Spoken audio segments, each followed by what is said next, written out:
திமுக மேற்கு மண்டல மகளிர் அணி மாநாட்டிற்கு வருகை தரும் அனைவரையும் அன்புடன் வரவேற்கும் வி செந்தில் பாலாஜி, கரூர் மாவட்ட கழக செயலாளர். No compromise. உங்க சைடுலயும் எங்க சைடுலயும். GT Holidays, South India's #1 travel brand. Merry Christmas and Happy New Year from the Chennai Silks. Let the celebrations begin.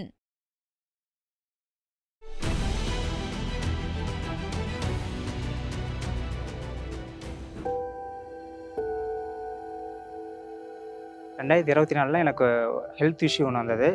மாவட்ட தலைவரை போய் பார்த்தேன். அவரை மருத்துவ செலவுகளில் கொஞ்சம் ஏற்றுக்கிட்டு தலைவரே அவருடைய காரியம் அனுப்பி என்னை ட்ரீட்மெண்ட் பண்ணாங்க. அதுக்காக அவருக்கு நன்றி தெரிவிச்சுக்கிறேன். எங்கள் பையன் நீட்டுக்கு படித்து பாஸ் ஆகிட்டான். நாங்கள் எல்லா இடத்துக்கு போனோம், உதவி செய்யலை. கவர்மெண்ட் காலேஜ் எங்களுக்கு கிடைக்கல, எங்களால் ஃபீஸ் கட்ட முடியல. அதெல்லாம் ஐயா எம்பி அவர்களுக்கு போயின உடனே எங்களுக்கு போயிட்டு எங்களை உட்கார வச்சு பேசிட்டு அதனோட பார்த்து அந்த அமௌண்ட் ஃபீஸ் பூரா அவர் கட்டிட்டாரு. யார் போனாலும் அமௌண்ட் அவர் இல்லைன்னு சொல்ல மாட்டார். நான் அப்புறம் அங்கே பார்த்துட்டு மீதி என்னால் நான் என்னவோ அது எவ்வளோ சொல்கிறாங்களோ அதுக்கு மேலே நான் சொல்கிறேன். சரி,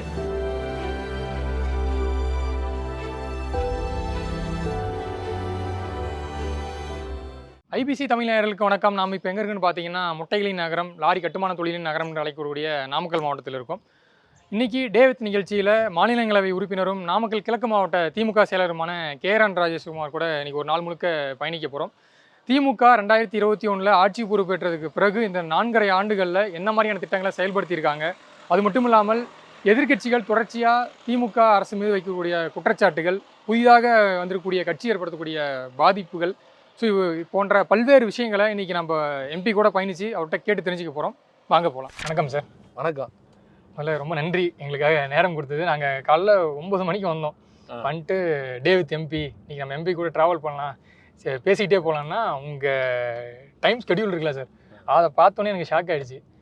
பொதுவாக ராஜ்யசபா எம்பினா இந்த அளவுக்கு வேலைலாம் இருக்காது. ஏன்னா இப்போ லோக்சபா எம்பி, எம்எல்ஏ, மினிஸ்டர்ஸு இவங்களுக்குலாம் கொஞ்சம் வேலை அதிகமாக இருக்கும். ராஜ்யசபா எம்பி இவங்களாம் கம்பேர் பண்ணும்போது கொஞ்சம் ஸ்லைட்லி கம்மியாக இருக்குன்னு பார்த்தா இவர் என்ன இப்படி போயிட்டுருக்காரு, டைமே கிடைக்கல. இப்போ நம்ம காலைல 9 மணிக்கு ஆரம்பிச்சு இப்போ நம்ம உங்கள் ஸ்கெடியூல் ப்ரோக்ராம்ஸ் எல்லாம் முடிச்சுட்டு நம்ம இப்போ 3 மணி ஆகிடுச்சு. ஸோ அந்தளவுக்கு ஒரு பிஸி ஸ்கெடியூலில் போயிட்டுருக்கீங்க. அதுக்கு என்ன காரணம், நாட் ஓன்லி நான் ராஜ்யசபா எம்பி மட்டும் கிடையாது, திராவிட முன்னேற்ற கழகத்தினுடைய மாவட்ட கழக செயலர், கிழக்கு மாவட்ட செயலாளர். ஆமாம், கிழக்கு மாவட்ட செயலர். என்னுடைய இதில் 3 சட்டமன்ற தொகுதிகள் வருது. ராசிபுரம், சேந்தமங்கலம், நாமக்கல்னு 3 சட்டமன்ற தொகுதிகள் வருது. அதனால் மாவட்ட செயலாளராக இருக்கிறப்ப எங்களுக்கு அரசாங்கத்தினுடைய நிகழ்ச்சிகள், பொதுமக்களை சந்திக்கிறது, இப்படி அரசாங்கத்தின் நலத்திட்டங்களை கொண்டு வருவது, இப்படி எல்லா பணிகளிலும் எங்களை நாங்கள் முழுமையாக ஈடுபடுத்தி கொள்வோம். அதனால் அந்த மாவட்ட செயலாளருங்கிற அந்த கடமையும் கூட சேர்ந்து வந்துடுது. உங்கள் டெய்லியுமே இங்கே இருக்க ஊரில் தொகுதியில் இருக்கும்போது உங்கள் ஸ்கெடியூல் இப்படி தான் இருக்கும் மாவட்டத்தில்? ஆமாம் ஆமாம், காலையில் ஆரம்பித்தா சில நேரங்களில் இரவு 10-11 மணி வரைக்கும் கூட போகும். சரி, காலையில் நான் வந்தப்போ பொதுவாக ஒரு மாவட்ட செயலாளராக இருக்கும்போது கட்சி நிர்வாகிகளாக சந்திப்பாங்க. இப்போ அங்கே ஒரு ஃபங்க்ஷன் இருக்குது, இங்கே ஒரு துவக்க விழா இருக்குன்ட்டு. அதை தாண்டி நான் வித்தியாசமாக பார்த்தது பொதுமக்கள். இது எனக்கு முறை கிடையாது. நான் ஆல்ரெடி ஒரு டைம் வந்திருக்கேன், உங்கள் இல்லத்துக்கு வந்திருக்கேன். அப்பயும் பார்த்தது நிறையா பொதுமக்கள், குறிப்பாக மருத்துவ உதவித்தொகை, அதே போல் கல்வி உதவித்தொகை, இதுக்காக நிறைய பேர் வராங்களா சார்? ஸோ இதை ஒரு மாவட்ட செயலாளராக பண்ணுறீங்களா, இல்லை எம்பியாக பண்ணுறீங்களா, இல்லை ஒரு சக மனுஷன் நம்ம ஊருக்காரங்க அப்படின்ற ஒரு பாசத்தில் பண்ணுறீங்களா? அதாவது உங்ககிட்ட ஒரே வரியில் பதில் சொல்லணும்னா, திராவிட முன்னேற்ற கழகத்தினுடைய கொள்கையே பேராசிரியர் சொல்லுவார், திமுக காரனுடைய லட்சியமே 4 பேர் வாழ்ந்தால் சந்தோஷம், 4 பேருக்கு நல்லது நடந்தால் சந்தோஷம், இதுதான் எங்கள் லட்சியமும் கொள்கையுமே. அதனால் எம்பி, மாவட்ட செயலாளர் இதையெல்லாம் தாண்டி சாதாரண ஒரு திமுக தொண்டன் இந்த திராவிட முன்னேற்ற கழகத்தில் நானும் ஒரு அங்கத்தினர் என்கின்ற முறையில் தான் என்னுடைய கடமையை நான் செய்கிறேன். இல்லை இவங்க திமுக காரங்களாக இருக்கணும், இல்லை மாற்று கட்சியாக இருக்காங்களா, அதெல்லாம் பார்க்க மாட்டீங்களா சார்? கிடையவே கிடையாது. நம்ம மாண்புமிகு முதலமைச்சர் என்ன சொன்னார், ஆட்சி பொறுப்பேற்ற உடனே டே 1லேருந்து என்ன சொன்னார், நான் வாக்களிக்காதவர்களுக்கும் நான் தான் முதலமைச்சர்னு சொன்னார். அப்படி தான் அவருடைய திட்டங்கள் இருந்தது. தமிழ்நாடு அரசின் திட்டங்கள், முதலமைச்சருடைய திட்டங்கள்னு பார்த்தா அனைவருக்கும் தான்.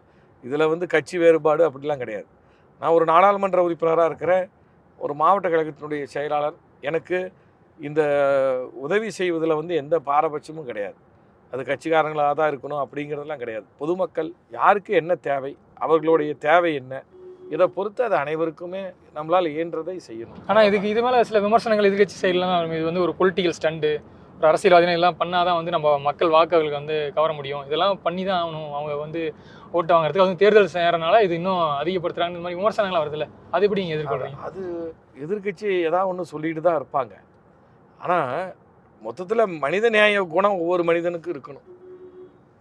அதனால் வந்து யாரையாவது பார்க்கின்ற போது அவர்கள் ஏதாவது ஒரு உதவிக்கு இயங்குகின்ற போது, ஒரு தேவைக்கு அவர்கள் நம்மை அணுகின்ற போது நம்மளால் இயன்ற உதவியை நாம் செய்யணும். அப்படி பார்க்குறப்ப தான் நீங்கள் இன்றைக்கி காலையில் பார்த்தீங்க, மருத்துவ உதவி கேட்பாங்க, கல்வி உதவி கேட்பாங்க.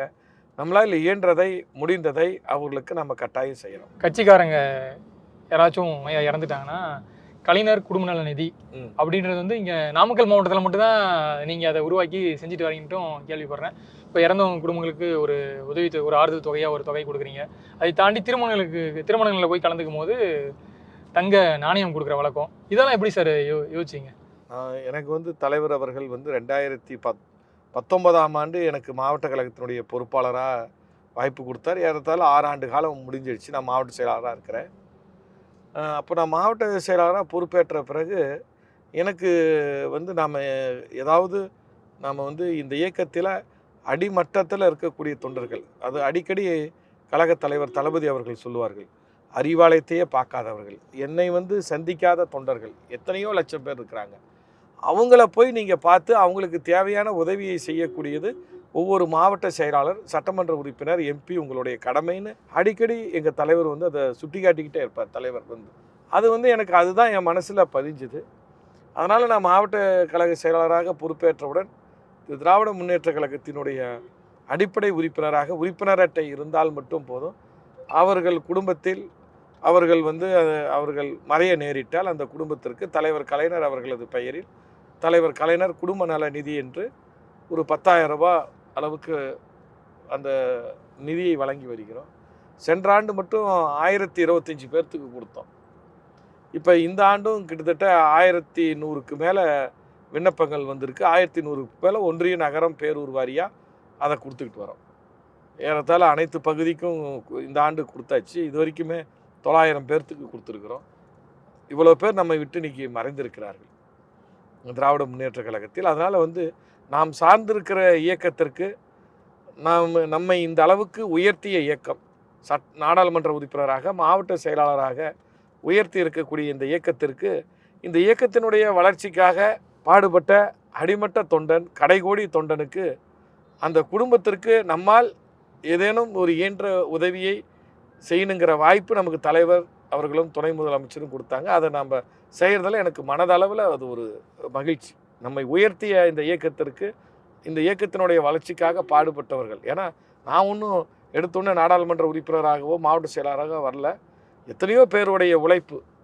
அடிக்கடி தலைவர் கலைஞர் அவர்கள் சொல்லுவாங்க, இந்த இயக்கத்தில் எவ்வளோ பேர் கஷ்டப்பட்டாங்க, ஆனால் அவங்க எல்லாத்துக்கும் சட்டமன்ற உறுப்பினராகவோ நாடாளுமன்ற உறுப்பினராக வாய்ப்பு தர முடியாது. அது ஒரு சில பேர்த்துக்கு தான் அந்த வாய்ப்பு கிடைக்கும். அப்போ அந்த வாய்ப்பு கிடைக்கிற போது அந்த நிலையில் இருக்கக்கூடியவர்கள் இன்னும் இந்த இயக்கத்திற்காக உழைத்தவர்களுக்கு நாம் அந்த உதவியை செய்ய வேண்டும். அதே போன்று கிளைக்கழக செயலாளர்கள், பிரதிநிதிகள், BLA2 கழக நிர்வாகிகள், அவர்களுடைய குழந்தைகள் பொறியியல் மருத்துவ கல்வி படித்தால் அவர்களுக்கு 50,000 1 லட்சம் வரை கல்வி உதவித்தொகை வழங்குவது. ஆர்ட்ஸ் அண்ட் சயின்ஸு படித்தால் அவங்களுக்கு 25,000 வரைக்கும் வழங்குவது. இது போன்று 3 விதமாக நான் அந்த என்னால் இயன்ற அந்த உதவியை கழகத்தில் இருக்கக்கூடிய நிர்வாகிகளாகட்டும், அடிமட்ட தொண்டர்களாகட்டும், உறுப்பினர்களாகட்டும், கழக முன்னோடிகளாகட்டும், அனைத்து குடும்பங்களுக்கும் அதை சேர்த்துக்கிட்டு இருக்கிறோம். காலையில் உங்கள் ப்ரோக்ராம் ஸ்டார்ட் பண்ணது ஃபஸ்ட்டு பயிர்க்கடன் வழங்கினீங்க. அதை தொடர்ந்து தானிய கிடங்கு தொடங்கி வைக்கிறது, அப்புறம் அங்கன்வாடி மையம் திறப்பு, சாலைகளுக்கு அடிக்கல் நாட்டுற விழா, இந்த மாதிரி பல்வேறு நிகழ்ச்சிகள் இருந்துச்சு. எல்லா நிகழ்ச்சியும் நான் காமனாக பார்த்தது அங்கிருந்த பெண்களை கூப்பிட்டு அவங்க மத்தியில் நீங்கள் செய்த சாதனைகள், மகளிர் உதவித்தொகை எல்லாருக்கும் கரெக்டாக வருதா, வராதவங்களுக்கு என்ன பண்ணணும், மகளிருக்கு ஒரு ஸ்பெஷலாக கூப்பிட்டு அங்கே இருக்கவங்ககிட்ட ஒரு இன்ட்ராக்ஷன் பண்ணுறீங்களே, அதுக்கு என்ன காரணம்? திமுக எப்படியாச்சும் பெண்கள் ஓட்டை கவரணும், பெண்கள் ஓட்டு முக்கியமாக பார்க்கறதுனாலயா? இல்லை, அதாவது அரசு நிகழ்ச்சிகளை நாங்கள் கலந்துக்கிறோம். அரசாங்கத்துடைய திட்டப்பணிகளை துவக்கி வைக்கிறோம். இப்போ நீங்கள் காலையிலேருந்து பார்த்தீங்க, சாலை அமைக்கின்ற அந்த பணியை துவக்கி வச்சோம். அதுக்கு அடுத்தது விவசாயிகளுக்கு பயிர்க்கடன் வழங்குகிற அந்த நிகழ்ச்சி.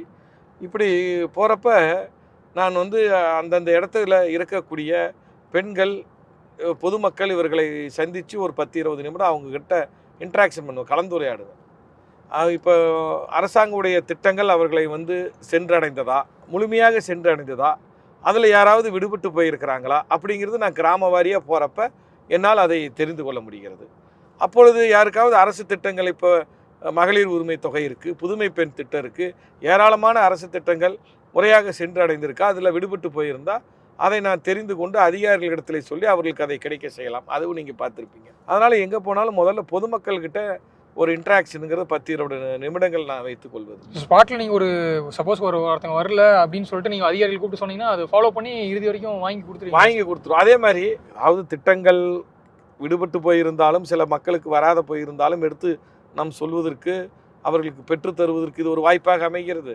இரண்டாவது, அவர்களுடைய நாடியை பிடித்து நாம் பார்க்கிறோம், என்ன தேவை அந்த ஊருக்கு, அந்த பகுதிக்கு. நீங்கள் கூட போனீங்க, ஒரு சாலை அமைத்திருந்தோம், அவர் ஒருத்தர் இன்னொரு சாலை வேண்டும் என்று கேட்டார். என்ன புகாராக இருந்தாலும் நேரடியாக வந்து உங்கள்கிட்ட ஆமாம், மக்களை நாம் மக்களோடு இருக்கணும். அதுதான் தலைவர் முதலமைச்சர் சொன்னார், மக்களை சந்தியுங்கள், மக்கள்கிட்ட பேசுங்க. நம்ம மக்கள்கிட்ட பேசுகிறப்ப தான் ஆட்சி பற்றி மக்களுடைய என்னங்கிறது தெரிஞ்சுக்கலாம், அவர்களுடைய தேவை என்ன என்பதையும் நாங்கள் தெரிந்து கொண்டு செய்ய முடியும். எதிர்க்கட்சிகள் எடப்பாடி பழனிசாமி ஆகட்டும், தவிக தலைவர் விஜய் ஆகட்டும், பாஜகவை சேர்ந்தவர்களாகட்டும், ராசிபுரம், உங்கள் மாவட்டத்தில் கூடிய ராசிபுரம் பகுதியை பற்றி சொல்லும் போது இங்கே குடிநீர் பிரச்சனை இருக்குது, திமுக ஆட்சிக்கு வந்த பிறகு அது என்ன தீர்க்கப்படலைன்ற ஒரு புகாரை தெரிவிக்கிறாங்க. அதை தாண்டி புதிய பேருந்து நிலையம், அங்கே பேருந்து நிலையம் இருக்குது, அதை வந்து அவங்க தேவையே எல்லாமே இடமாற்றம் செய்கிறாங்க, இது போன்ற விமர்சனங்களையும் இப்போ குற்றச்சாட்டுகளையும் வைக்கிறாங்கல்ல, அதுக்கான பதில் சார்? அது சரியான கேள்வி. அதாவது ராசிபுரம் சட்டமன்ற தொகுதிக்கு நீண்ட காலத்துக்கு பிறகுதான் இப்பொழுது திராவிட முன்னேற்ற கழகம் வெற்றி பெற்றிருக்கிறது. ஏற்கனவே அதிமுக ஆட்சியில் 2 அமைச்சர்கள் ராசிபுரம் சட்டமன்ற தொகுதியினுடைய உறுப்பினர்களாக இருந்தார்கள்.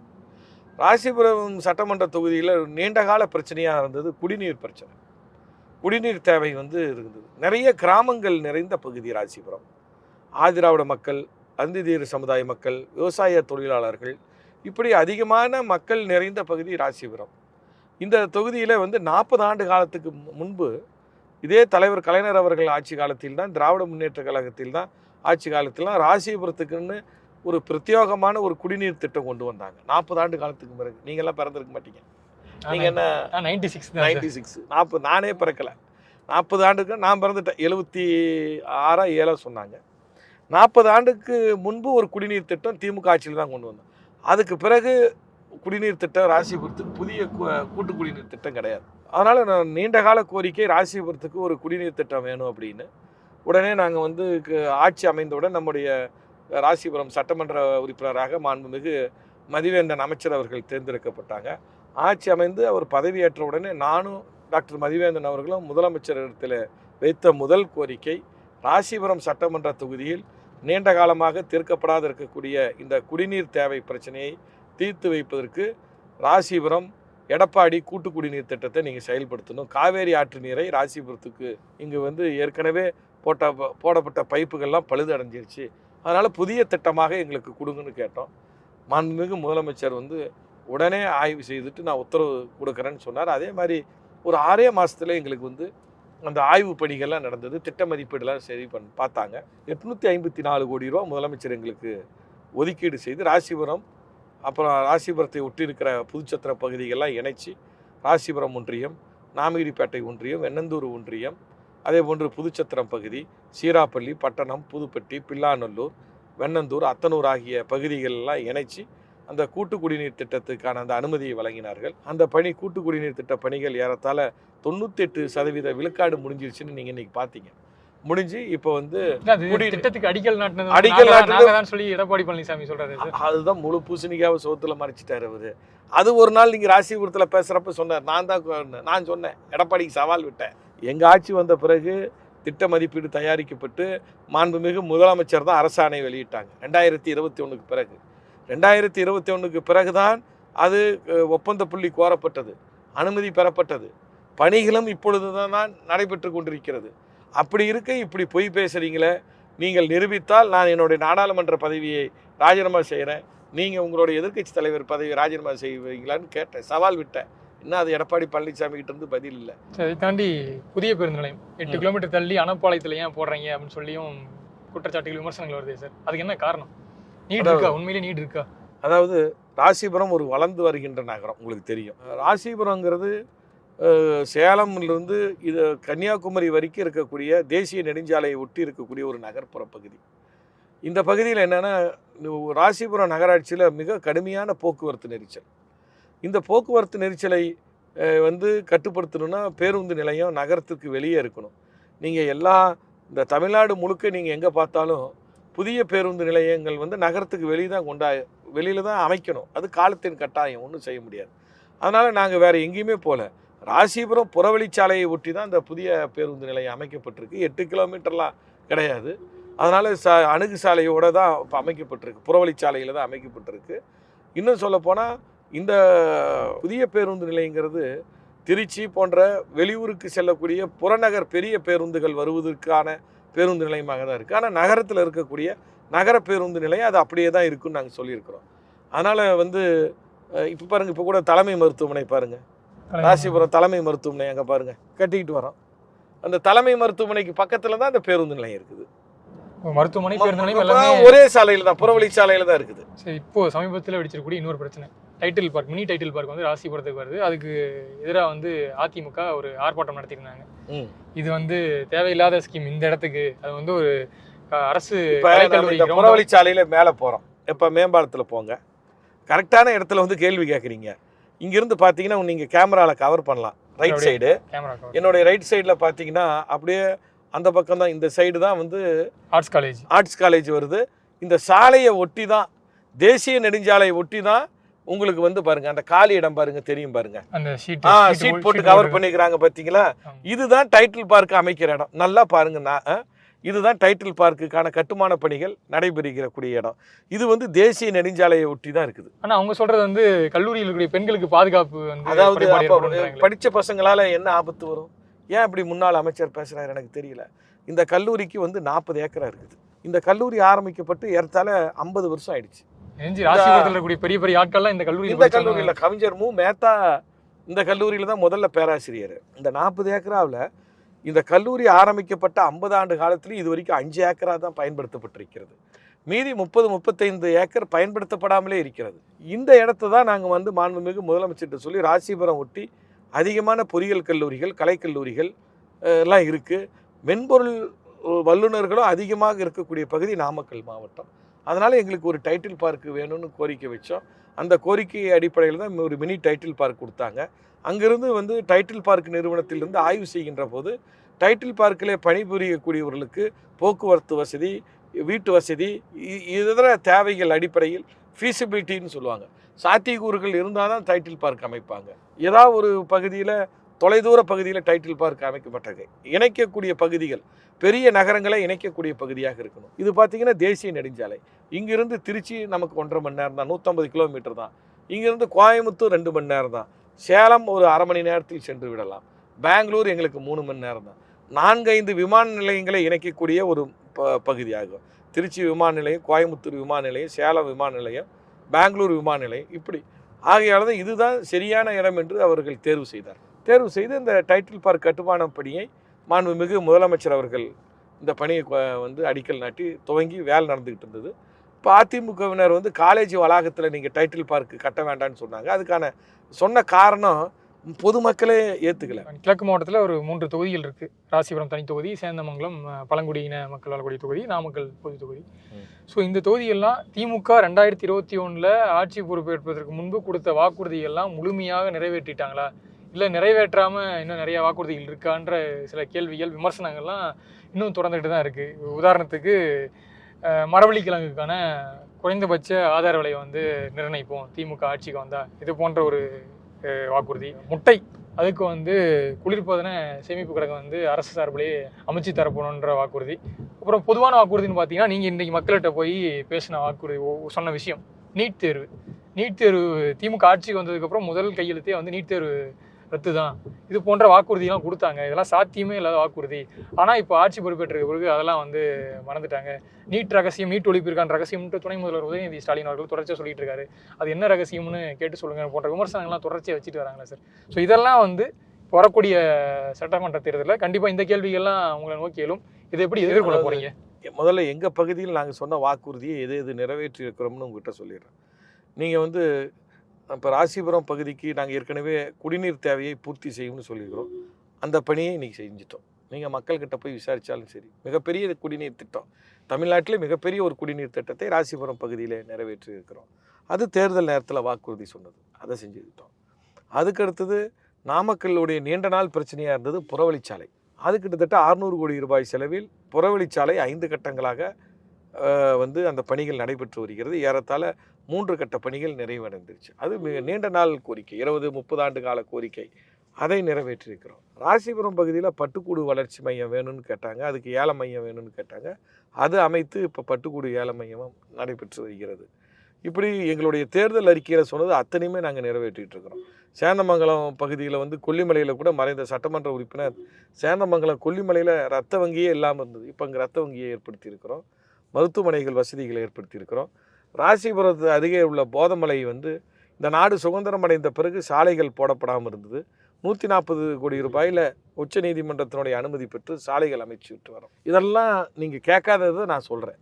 இப்போ நீங்கள் கேட்டதுக்கு ஒவ்வொன்றா வரேன். மரவள்ளி கிழங்குக்கு குறைந்தபட்ச ஆதார விலைன்னு, அது வந்து குறைஞ்சபட்ச ஆதார விலையை காட்டிலும் கூடுதல் விலையை, அதாவது அதில் என்னென்னா ஒவ்வொரு ஆண்டும் மரவள்ளி கிழங்கு கொள்முதல் செய்கின்ற போது மாவட்ட ஆட்சித்தலைவர் தலைமையில் மரவள்ளி கிழங்கு விவசாயிகள் மற்றும் அந்த சேக்கோ ஃபேக்ட்ரி, மரவள்ளி கிழங்கை கொள்முதல் செய்யக்கூடிய சேக்கோ ஆலை உரிமையாளர்கள், அப்புறம் விவசாயிகள், கலெக்டர், இப்படி முத்தரப்பு பேச்சுவார்த்தை நடத்தி அதன் மூலமாக தான் இப்போ நாம் வந்து மரவள்ளி கிழங்கு அந்த கொள்முதல் விலையை நிர்ணயித்து ஆண்டுதோறும் அதை செய்துக்கிட்டு வரோம். இப்போ கூட திராவிட முன்னேற்ற கழக ஆட்சி வந்த பிறகு தான் சேக்கோ ஆலைகளில் சில கலப்படங்கள்லாம் நடந்தது முன்னைய அதிமுக ஆட்சி காலத்தில்.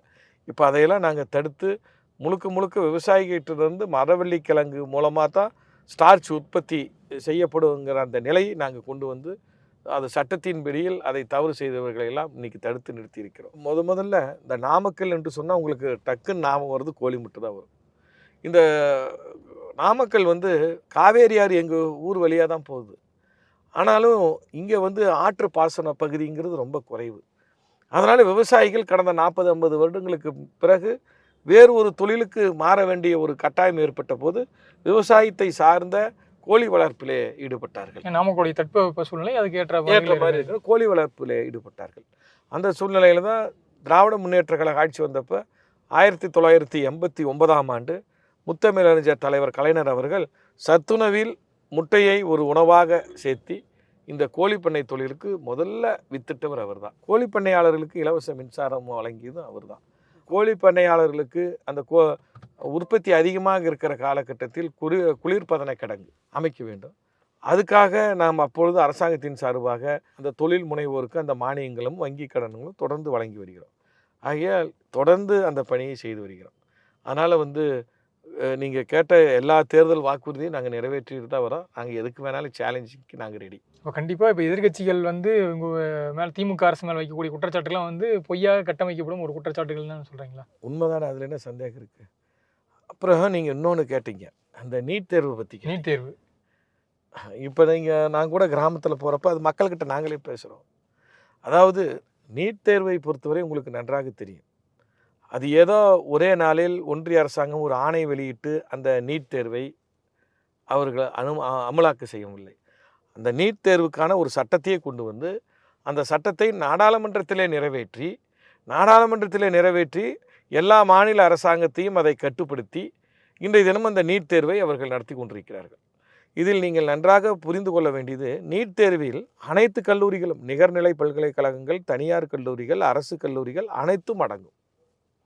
இந்த நீட் தேர்வை பொறுத்த வரைக்கும் அதுக்கான சட்ட முன்வடிவு வர்றப்ப எங்கள் நாடாளுமன்ற குழு தலைவர் திருச்சி சிவா அடிக்கடி சொல்லியிருக்கிறார், அதிமுகவினர் வந்து மக்களவையில் அந்த சட்ட முன்வடிவு வெற்றி பெற்று பாரதிய ஜனதா ஆட்சியில் மாநிலங்களவைக்கு வருகின்ற போது அதிமுகவினர் அதை எதிர்த்து வாக்களித்திருந்தால் நிச்சயம் நீட் தேர்வு வந்திருக்காது. அதை இன்னும் நம்முடைய திருச்சி சிவா அவர்கள் ஆதாரபூர்வமாக சொல்வார்கள். ஆனால் அவர்கள் வெளிநடப்பு செய்து நடுநிலை வகித்த காரணத்தினால் மாநிலங்களவையில் அந்த நீட் தேர்வுக்கான சட்ட முன்வடிவு நிறைவேற்றப்பட்டு இன்றைக்கி ஏராளமான மாணவ செல்வங்களை நாம் இழந்திருக்கிறோம். கிராமப்புறங்களிலே நீட் தேர்வு பயிற்சிக்கு செல்வதற்கு மாணவ செல்வங்களால் பொருளாதார நிலையின் காரணமாக முடியல. நீங்கள் தேர்தல் வாக்குறுதியிலே நீங்கள் சொன்னீர்களே நிறைவேற்றினீங்களான்னு கேள்வி. மாநில அரசாங்கத்தினுடைய கடமையை நாங்கள் அனைத்தும் செய்திருக்கிறோம்.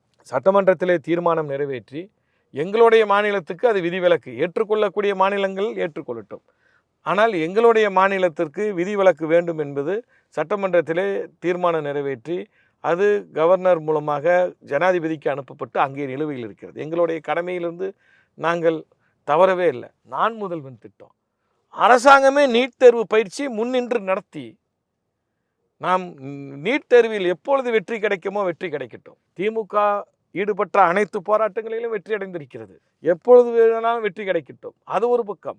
ஆனால் அதுவரை எந்த சூழ்நிலையிலும் அரசு பள்ளியிலே படிக்கக்கூடிய மாணவர்கள், கிராமப்புற பள்ளியிலே படிக்கக்கூடிய மாணவர்கள் இந்த நீட் தேர்வால் தங்களுடைய மருத்துவ கனவு பாழாகக்கூடாது என்று சிறப்பு பிரத்யோக பயிற்சி நான் முதல்வன் திட்டம் பள்ளி கல்வித்துறையின் மூலமாக இன்றைய தினம் பல்வேறு பயிற்சிகள் அளிக்கப்பட்டு மாடல் ஸ்கூல் மூலமாக ஒவ்வொரு மாவட்டத்திற்கும் ஒவ்வொரு மாடல் ஸ்கூல் ஏற்படுத்தி அதிலே அனைத்து மாணவர்களையும் நன்றாக படிக்கிற மாணவர்கள் யார் யாருக்கு நீட் தேர்வுக்கு செல்ல வேண்டும், மருத்துவம் படிக்க வேண்டும் என்கின்ற எண்ணத்தில் இருக்கிறார்களோ அவர்களுக்கு பிரத்யோக பயிற்சி அளிக்கப்பட்டு அவர்கள் இன்றைக்கு உயர்கல்வி நிறுவனங்களுக்கு சென்று கொண்டிருக்கிறார்கள். இது நாடறியும். கண்டிப்பாக சார். இந்த நீங்கள் சொன்ன இவ்வளோ விஷயங்கள் 2026 தேர்தலில் எந்த அளவுக்கு பிரதிபலிக்குது, எந்த அளவுக்கு வந்து திமுக ஆட்சி மீண்டும் வரதுக்கு உதவுன்றதை கண்டிப்பாக பொறுத்திருந்து பார்க்கலாம். காலையில் 9 மணிக்கு தொடங்கிய பயணம், நீங்கள் இன்னும் சாப்பாடு கூட சாப்பிடாம கிட்டத்தட்ட மணி 4 போகுது.